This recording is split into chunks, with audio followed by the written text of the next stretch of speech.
The thing beneath summer. The first person disappeared on the second Saturday of summer break. Nobody saw it happen.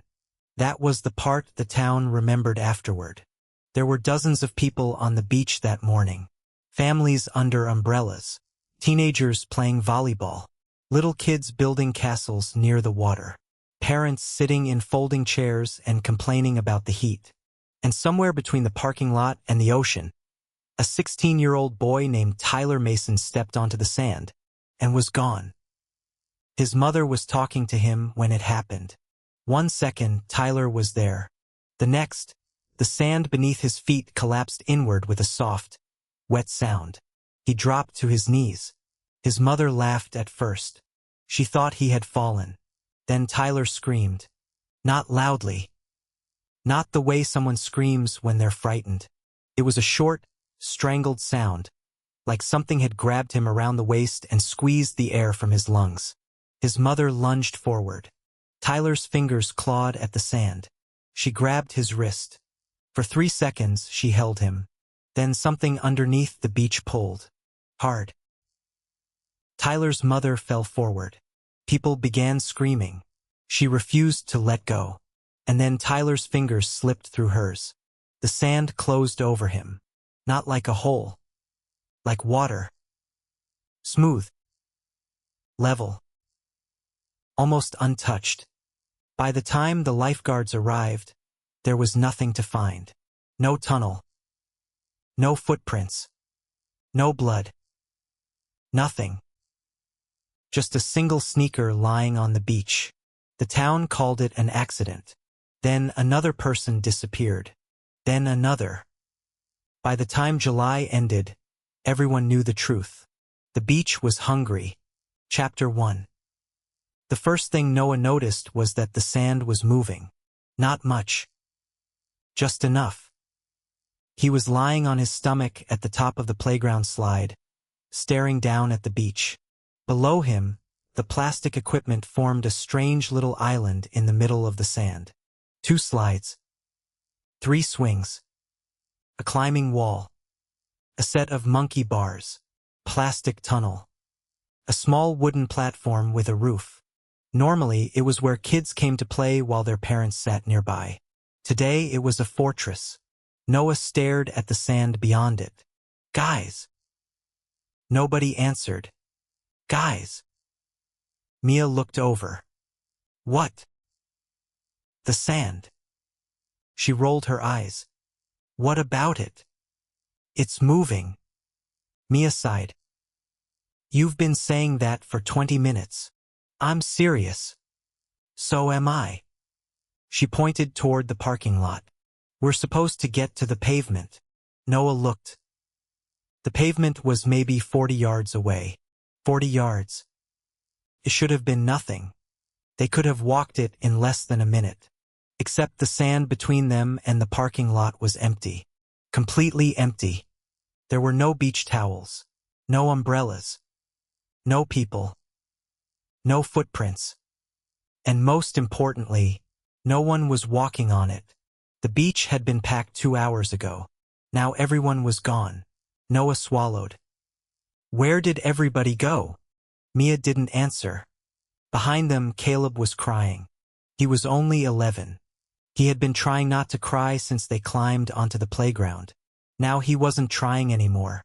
We have to get off, he said. No, Noah said. Caleb looked at him. My mom is out there. I know. I need to find her. We can't. Why? Noah pointed. Caleb looked. At first he didn't understand. Then he saw it. A beach towel. Red and white stripes. It was lying 20 feet away. Something beneath it moved. The towel slowly rose. Not much. Just an inch. Then another. Caleb stopped crying. What is that? Nobody answered. The towel sank. Then rose again. A circular depression appeared beneath it. The sand around the towel began sliding inward. Mia whispered, "Oh my God!" Noah grabbed the metal railing. "Don't move." The thing beneath the towel stopped. For several seconds, nothing happened. Then, something pushed upward. A hand emerged from the sand. Caleb screamed. The hand was pale, human-looking, but the fingers were too long. The joints bent the wrong way, clawed at the towel, then disappeared. The sand flattened. Silence returned. Noah stared. "We're not getting off this thing." Mia shook her head. "Yes, we are." "How?" "The pavement. It's too far. We can make it. Touch the sand and we're dead." Mia looked toward the parking lot. "Then we don't touch it." Chapter 2. They began planning. That was what Noah liked about Mia. When she was scared, she didn't freeze. She calculated. The playground stood roughly in the middle of the beach. The nearest pavement was behind the concession building. A concrete sidewalk ran from the parking lot to the public restrooms. If they could reach the sidewalk, they would be safe. At least they hoped they would. Noah had noticed something. The thing in the sand never came onto the pavement. It stayed beneath the beach. It moved where the sand was deep. Couldn't cross concrete. That was their only advantage. Mia climbed down from the slide platform and examined the playground. "We can use the equipment." Noah frowned. "What?" "The bars." She pointed. "The monkey bars go almost all the way to the swings. So, we can swing from one to another." "Then what?" "The climbing wall." "Then?" "The roof." "The roof doesn't reach the sidewalk." "No." Mia pointed toward a lifeguard tower. The tower was about 20 feet away. Its wooden supports stood partly over the sand, but its ladder reached nearly to the playground. "We get to the lifeguard tower." Noah stared at it. Then he saw the second tower, and the third. A chain of elevated platforms. A route. Not easy, but possible. Mia looked at the others. "We don't touch the ground." Caleb nodded. A girl named Sophie was shaking so badly that her teeth were clicking. "How do we know it can't get us up here?" "We don't," Mia said. That was not the answer Sophie wanted, but it was honest. They started moving. Noah went first. He climbed onto the monkey bars. His hands slipped on the hot metal. He swung forward. One bar. Then another. Then another. Below him, the sand remained still. He reached the end. Mia followed. Then Sophie. Caleb was last. Halfway across, Caleb froze. "Keep going," Noah said. "I can't." "Caleb." "Something's under me." Everyone stopped. Caleb looked down. The sand beneath the monkey bars was moving. A small mound formed directly beneath him. Then another. Then another. Something was following him. Noah whispered, "Keep moving." Caleb grabbed the next bar. The mound followed. "Keep moving." Caleb swung. The mound surged forward. Caleb screamed. Something struck the underside of the metal. The entire playground shook. Sophie lost her grip. Her foot dropped. For one horrible second, her sneaker touched the sand. Nothing happened. She pulled herself up. "Go!" Noah screamed. They moved faster. The mound disappeared. For several seconds, there was nothing. Then, a voice came from beneath the sand. "Help me." Everyone stopped. Caleb looked down. His face went white. It was his mother's voice. "Caleb." He began crying. "Mom." The sand beneath him whispered again. "Caleb, honey." Mia grabbed his arm. "Don't answer." "But that's my mom." "No." "That's her." "No, it isn't." The voice came again. "Caleb." This time there was something wrong with it. The syllables stretched. The voice seemed to come from everywhere beneath the beach. "Caleb." Noah looked toward the parking lot. A shape was moving under the sand. Fast. Very fast. Run! They scrambled across the playground. Behind them, the sand erupted. Something enormous slammed upward beneath the swings. The metal poles bent. The chains snapped. One swing flew into the air. And underneath it, for one brief second, Noah saw an eye. It was enormous. Black. Wet. And completely lidless. Chapter 3. They made it to the lifeguard tower. Barely. Noah climbed the ladder first. Mia shoved Sophie upward. Caleb followed.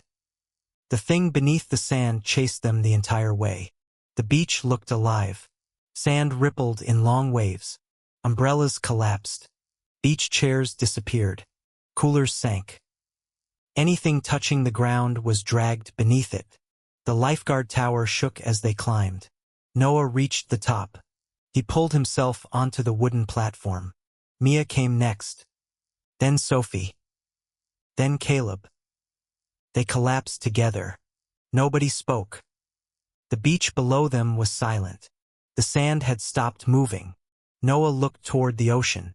The water was strangely calm. Too calm. There were no waves. Then a body washed onto shore. A woman. Noah jumped up. Mom! Caleb screamed. He tried to climb down. Mia grabbed him. Wait! It's my mom! The woman lay motionless near the waterline. Caleb fought her. Let me go! Look at her! Caleb stopped. The woman slowly sat up. Her head tilted. Her hair hung over her face. Then she stood. Caleb stopped breathing. Mom! The woman lifted her head. It wasn't his mother. It wasn't anyone. Her face was smooth, featureless. No eyes. No nose.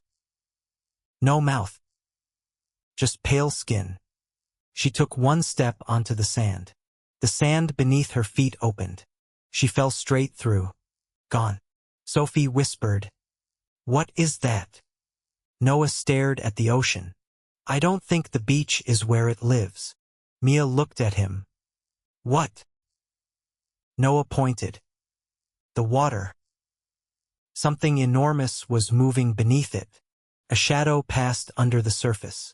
Then another. Then another. Noah suddenly understood. The beach isn't the animal. Mia stared at him. It's its mouth. Chapter 4. They spent the next hour trapped on the tower. The sun moved lower. The beach became orange. Nobody came. No rescue trucks. No police. No parents. No lifeguards. Nothing. The town had abandoned the beach. Or perhaps, Noah thought, the town had already been eaten. Then they heard an engine. A truck appeared on the pavement. It stopped near the parking lot. A man got out. He looked toward the beach. Then he looked at them. He began shouting.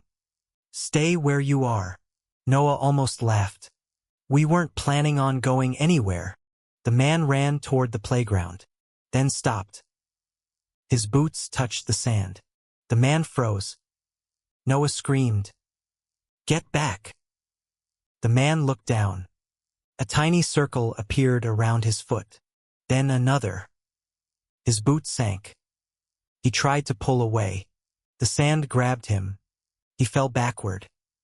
The man's hands slammed into the ground. Help! Noah watched helplessly. The sand began swallowing him. First his legs. Then his waist. Then his chest. The man screamed. And then he smiled. Noah stared. The man looked directly at them. His mouth opened. But the voice that came out wasn't his. It was hundreds of voices. Children. Adults. Old people. Men. Women. All speaking together. Come down. Mia covered her ears. The thing pulled him under. The beach went quiet. Noah looked at the pavement. It was only 20 yards away. 20 yards. They needed to cross it. Without touching the sand. Mia looked around. Then she saw the lifeguard rescue board. It was strapped to the tower. She smiled. I have an idea. Chapter 5. The rescue board became a bridge. They tied it to a length of rope. They used the tower as an anchor. Then they swung the board outward. It landed on the roof of the playground.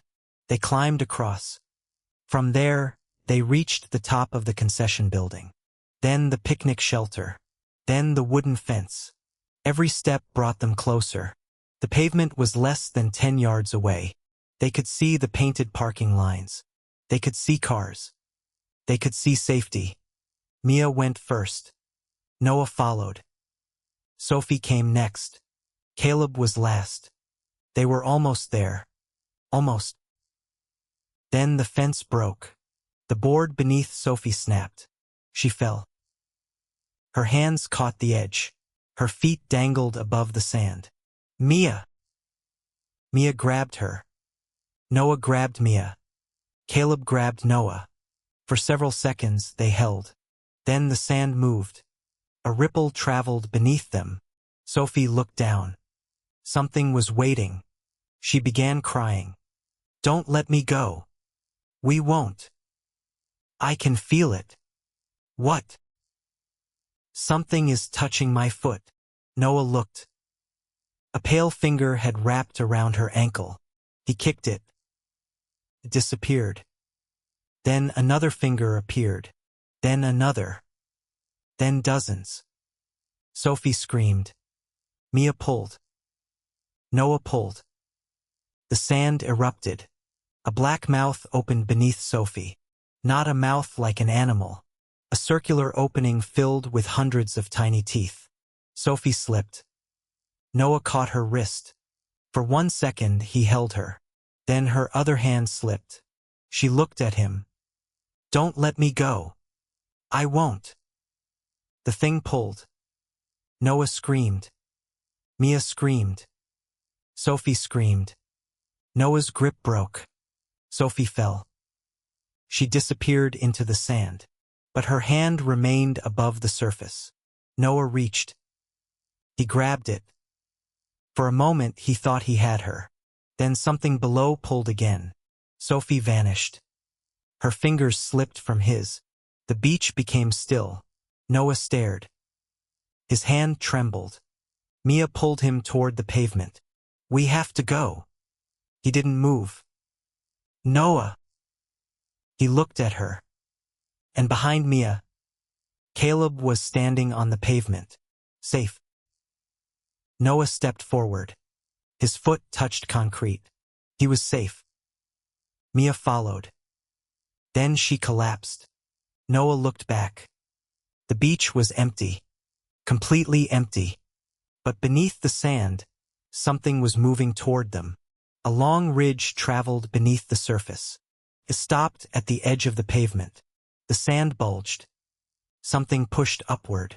A hand emerged. Then another. Then a face. Sophie. Noah screamed.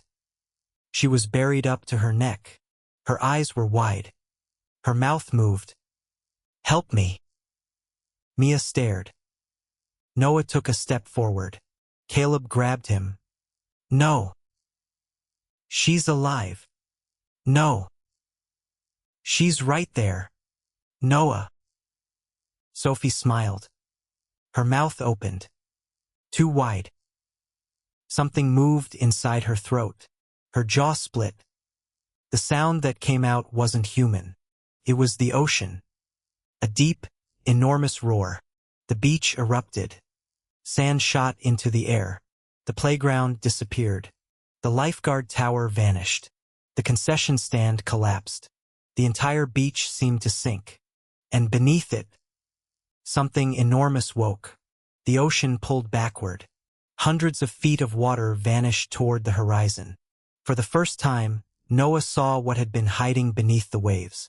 A shape larger than the beach itself. Something ancient. Something black. Something covered in pale human hands. It rose from the water. The thing looked toward them. Noah realized it had no eyes. It didn't need them. Could feel every heartbeat on the shore. Every footstep. Every person. Every living thing. And then the ocean came back. The wave swallowed the beach. The town. The road. Everything. Epilogue. 3 months later, the beach was reopened. The official report called it a freak geological event. A sinkhole. A sudden underwater collapse. An unusual tidal surge. The missing people were presumed dead. No bodies were recovered. The playground was never rebuilt. A fence was installed around the beach. Then another fence. Then a concrete wall. Eventually, people stopped talking about what happened. But Noah remembered. He remembered everything. He remembered the voices. The hands. The thing beneath the sand. Most of all, he remembered Sophie. Because 6 weeks after the disaster, Noah received a text message. There was no number attached. Just a blank sender. The message contained 3 words. I'm still here. Noah deleted it. The next morning there was another. Under the sand. He deleted that one too. The third message arrived at exactly 3:17 a.m. Noah woke to the sound of something scratching beneath his bedroom window. He didn't move. The scratching stopped. His phone lit up. One final message appeared. Summer isn't over. Noah slowly turned toward the window. Outside, beneath the moonlight, his backyard was covered in sand. It hadn't been there yesterday. He stared at it. The sand shifted. Something underneath moved. Then a small hand pushed through the surface. A child's hand. Pale. Wet. Waiting. Noah backed away. His phone vibrated again. This time there was no message. There was only a photograph. It showed the beach. The playground. The ocean. And beneath the sand, barely visible through the pale grains, hundreds of faces were looking upward. All of them had their mouths open. All of them were screaming. But Noah couldn't hear them. Not through the phone. Not yet. Then the scratching began again. Only this time. It was coming from beneath his bedroom floor. The house above the stones. The road to Black Pine Mountain disappeared from the map 37 miles before they reached the cabin. Daniel Mercer noticed it first. That's weird. He slowed the SUV and looked down at his phone. The navigation screen showed a thin blue line winding through the mountains. Then, without warning, the line simply ended. No intersection. No warning. Just nothing. Beside him, his wife Laura glanced over from the passenger seat. What? The road. What about it? It says we're not on a road anymore. Laura laughed. That's probably because we're in the middle of nowhere. From the back seat, 12-year-old Emma leaned forward between the headrests. Are we there yet? 20 minutes, Daniel said. You said that 20 minutes ago. I was optimistic. Their son Caleb, 16, was wearing headphones and staring through the window. He hadn't spoken much since they left Virginia that morning. The trip had been Laura's idea. 6 weeks in the mountains. No television. No neighbors. No work. No school. Just the 4 of them in an isolated rental cabin surrounded by forest.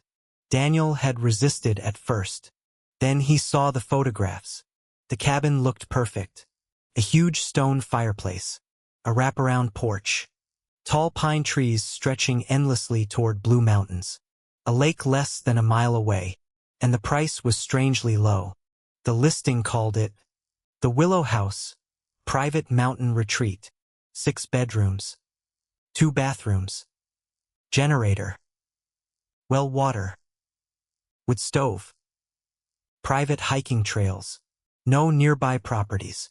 Daniel had assumed the cheap price was because of the location. Then he'd read the reviews. Most were excellent. Beautiful place. Peaceful. Perfect for families. Amazing stars. But several reviews had been deleted. Daniel knew because the rental page showed a strange gap between dates.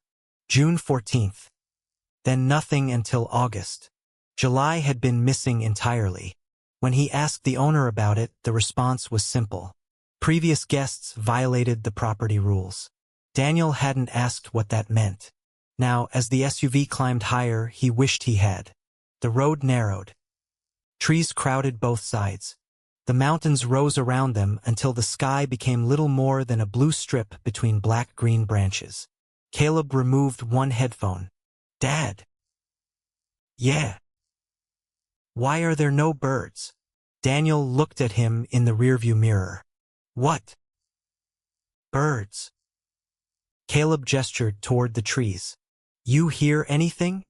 Everyone became quiet. The engine hummed. The tires rolled over gravel. Nothing else. No birds. No insects. No wind. Even the forest seemed to be holding its breath. Laura smiled uneasily. Maybe they're just higher up. Caleb put his headphone back on. Daniel kept driving. 5 minutes later, they saw the first sign. It stood crooked beside the road. A piece of weathered wood nailed to 2 posts. Black pine. Below it, someone had painted another message in white. Turn back after dark. Daniel slowed. Emma read it aloud. Turn back after dark. Laura laughed. Cute. Daniel didn't laugh. Someone had painted over an older message. He could still make out the shape of the letters underneath. Do not. The rest was covered in white. Daniel drove on. 20 minutes later, the forest opened. The cabin appeared between the trees. It was enormous.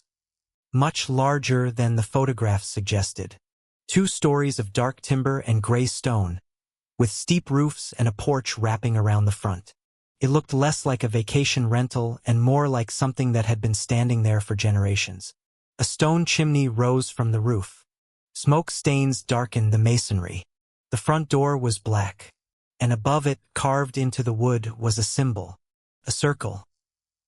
Inside it, 3 crooked lines formed something resembling a human figure with its arms raised. Daniel got out. For a moment, nobody moved. Then Emma whispered, It's creepy. Laura smiled. It's rustic. It's creepy rustic. Daniel walked toward the door. The key was beneath the flower pot, exactly where the owner had said. He unlocked it. The door opened. Cold air spilled across the porch. Daniel stopped. The cabin was colder inside than outside. Not slightly colder. Freezing. His breath appeared in front of him. That's strange, he said. Laura stepped inside. Maybe they left the air conditioner running. There was no air conditioner. The house smelled of cedar, dust, and something else. Something earthy. Like wet soil. The children followed. The interior was beautiful. Old furniture. Antler chandeliers. Thick rugs. A huge stone fireplace. Paintings of mountains. A staircase leading upstairs. And on the far wall, above the fireplace, hung an enormous wooden carving. It depicted the mountains. At first glance, it seemed ordinary. Then Emma walked closer. Dad. Daniel turned. What? What's that? She pointed. Deep inside the carved forest, barely visible among the trees, were dozens of tiny human figures, all standing in a circle, all facing inward. At the center was a black shape. Daniel stared. I don't know. Caleb came closer. Looks like some kind of ritual. Laura frowned. Probably local folklore. Daniel looked at the carving again. One of the figures appeared to have its head turned. It was looking directly outward, toward him. He blinked. The figure was facing the circle again. He rubbed his eyes. I'm going to check the bedrooms. That evening they ate on the porch. The mountains turned purple as the sun disappeared. The forest became black. Then the darkness became absolute. There were no distant house lights, no highway, no town, no sound of civilization, only the mountains. Laura raised her wineglass. To 6 weeks of peace. Daniel smiled. To peace. Emma raised her soda. To no Wi-Fi. Caleb didn't raise anything. He was staring into the woods. Daniel noticed. What? Caleb didn't answer. What are you looking at? I thought I saw someone. Everyone turned. The trees stood motionless. Laura sighed. Probably a deer. It wasn't a deer. Daniel stood. Where? Caleb pointed. There. Daniel stared. Nothing. Stay here. He stepped off the porch. The moment his shoes touched the ground, he heard something. A sound. Deep inside the forest. A single wooden knock. Talk. Daniel stopped. Then another. Talk. Then another. Talk. 3 times. He looked toward the trees. Hello. Nothing. He returned to the porch. Caleb was still watching the forest. What was it? Laura asked. Nothing. You heard something. Probably a branch. Nobody believed him. That night, Daniel woke at 2:17 a.m. He didn't know why. He simply opened his eyes. The bedroom was dark. Laura was asleep beside him. Moonlight spilled through the curtains. Then he heard it. Talk. Daniel sat up. Talk. He waited. Talk. 3 knocks. Exactly like before. He got out of bed. The sound had come from downstairs. He walked quietly through the hallway.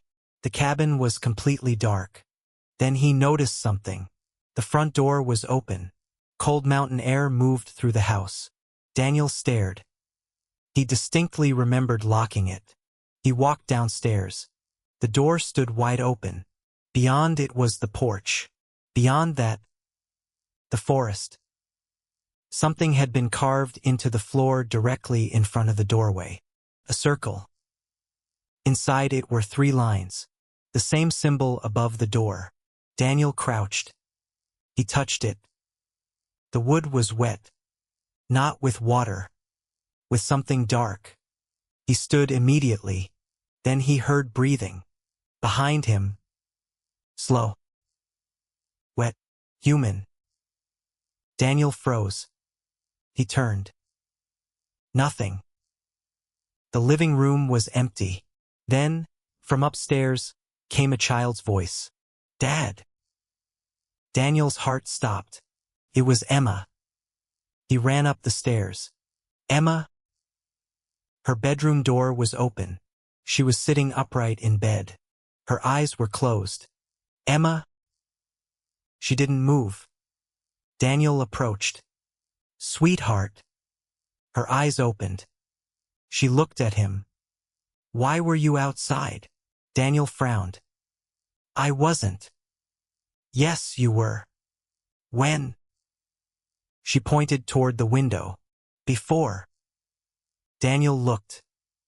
The curtains moved gently. Did you see me? Emma nodded. You were standing in the woods. Daniel's stomach tightened. What did I look like? Emma stared at him. You weren't wearing clothes. Daniel swallowed. What? You were naked. She paused. And your skin was white. Daniel didn't breathe. Emma continued. You were smiling. The next morning, Daniel called the owner. No answer. He called again. Nothing. Then he noticed something strange. There was no cellular signal. Not one bar. He tried the landline. Dead. The family decided to leave. They packed quickly. Nobody argued. The SUV started. They drove down the mountain road. For 20 minutes. Then 30. Then 40. Daniel stopped. The same wooden sign appeared. Black pine. Below it. Turn back after dark. Laura stared. No. Daniel turned the car around. They drove the opposite direction. 10 minutes later, they reached the cabin. Nobody spoke. The road had changed. There had only been one road. Now there were two. Daniel got out. He looked at the ground. There were tire tracks. Their tire tracks. They had driven in a circle. But the circle wasn't possible. Not geographically. Something was wrong with the mountain. They decided to stay inside. By noon, Daniel found the basement. The door was hidden beneath a rug in the kitchen. There was a padlock. It was old. Rusty. And already broken. Daniel opened it. A staircase descended into darkness. Laura grabbed his arm. Don't. We need to know what's down there. No. Daniel looked at her. You know we're trapped here, right? She didn't answer. He found a flashlight. Then he descended. The basement smelled like wet earth. The walls weren't made of concrete. They were stone. Ancient stone. The staircase went much deeper than the foundation should have allowed. 10 steps. 20. 30. Then 50. Daniel stopped counting. At the bottom was a chamber. The ceiling was supported by enormous stone pillars. Symbols covered every surface. Human figures. Animals. Spirals. Eyes. And everywhere, the same circle. Daniel moved his flashlight across the walls. Then he saw the paintings. They were ancient. People kneeling before something. Something tall. Something thin. Something with antlers. Its body was human-shaped but horribly wrong. Its head was elongated. Its mouth stretched across its entire face. And beneath the image were hundreds of small handprints. Some were adult. Some were children. Daniel stepped closer. The flashlight flickered. A voice whispered from the darkness. Welcome home. Daniel spun around. Nothing. Then he saw the altar. A massive flat stone sat in the center of the chamber. Black stains covered it. Around it were dozens of bowls. Inside them were teeth. Hundreds of teeth. Human teeth. Behind the altar stood a stone statue. Daniel raised his flashlight. He almost dropped it. The statue had no face. Only a mouth. A huge carved mouth. And inside that mouth were real human teeth. Fresh ones. Daniel backed away. His foot struck something. A skull rolled across the floor. He looked down. The skull had been split open. Inside was a small wooden object. A child's toy. A carved horse. Daniel recognized it. It belonged to Emma. He ran upstairs. The children were gone. Laura was standing in the living room, alone. Where are they? She looked at him. Her expression was strangely calm. They're outside. Daniel grabbed her shoulders. Why would you let them go outside? Laura stared at him. They wanted to see the mountain. You knew. She began crying. I didn't know. Then she whispered. They came last night. Daniel froze. Who? The people from the mountain. How many? Laura shook her head. I don't know. Where were they? She pointed toward the windows. Daniel looked. People stood among the trees. Dozens of them. Men. Women. Children. All wearing white clothing. All staring at the cabin. Nobody moved. Nobody spoke. Then one woman stepped forward. She was old. Her face was deeply wrinkled. She smiled. And raised one hand. The others did the same. Dozens of hands rose together. Then the old woman pointed toward the cabin. Every person began walking forward. Laura whispered, They want us. Daniel locked the doors. He pushed furniture against them. He pulled the curtains. Then he heard singing. Low, slow, ancient. The entire mountain seemed to join them. The walls vibrated. The floor trembled. And beneath the cabin, something knocked. Talk, talk, talk. Daniel looked at Laura. 3 knocks. Then silence. A voice came through the floor. His daughter's voice. Dad. Daniel covered his mouth. Dad, please. Emma. She was beneath them. Dad, I'm scared. Daniel started toward the basement. Laura grabbed him. No. She's down there. No. Let go. Laura screamed. That isn't Emma. The voice beneath the floor giggled. Then it changed. It became Caleb. Dad. Daniel stopped. Then Laura's voice came from beneath the floor. Daniel. Then his own voice. Daniel. Finally, something that sounded like all of them speaking together. Let us in. The cabin shook. Dust fell from the ceiling. Outside, the chanting grew louder. The old woman began walking toward the front door. She stopped inches away. She smiled through the glass. Then she spoke. We have kept the mountain asleep for 300 years. Daniel stared at her. She placed her palm against the window. You built your vacation house over its mouth. The floor beneath them moved. Not shook. Moved.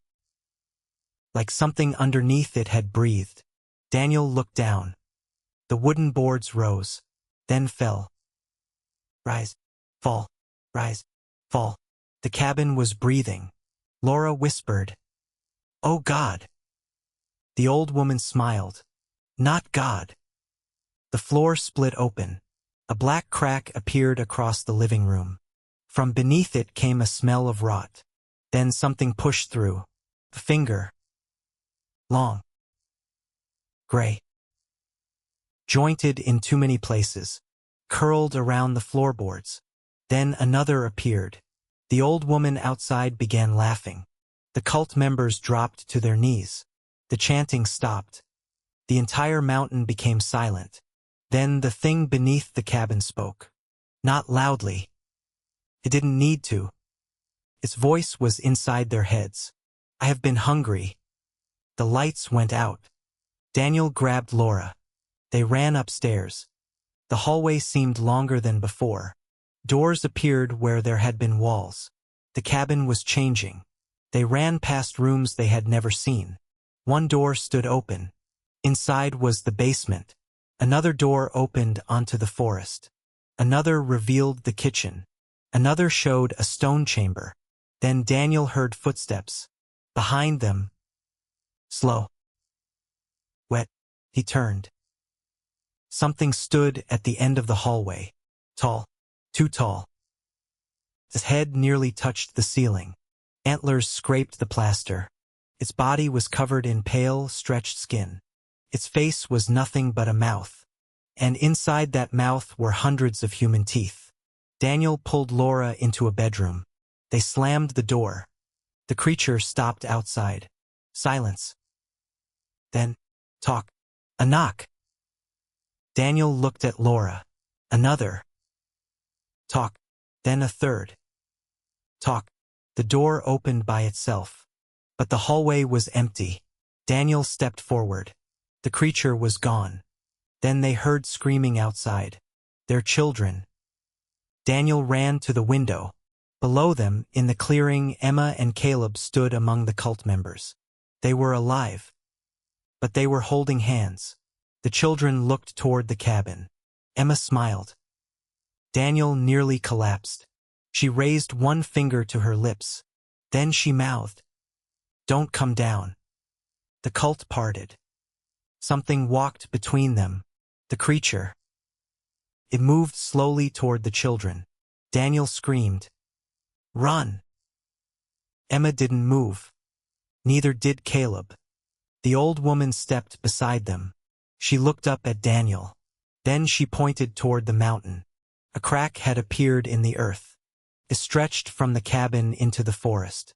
And beneath the mountain, something enormous was waking. The entire ridge moved. Trees bent. Rocks rolled. The ground rose. Then the mountain opened. Not like an earthquake, like an eye. A gigantic black opening appeared beneath the trees. Inside it was darkness, and something was looking out. Daniel realized then what the temple had been built for. It wasn't a temple. It was a prison. The cabin wasn't built on top of it by accident. The cabin was the lock. And the family hadn't rented the cabin. They had been invited. The old woman raised both hands. The cult began chanting. The creature opened its mouth. And Daniel heard his daughter's voice come from inside it. "Dad!" The thing smiled. "We've been waiting for you." The cabin doors slammed shut. Every window shattered. And somewhere beneath the floor, an ancient heartbeat began. Once. Twice.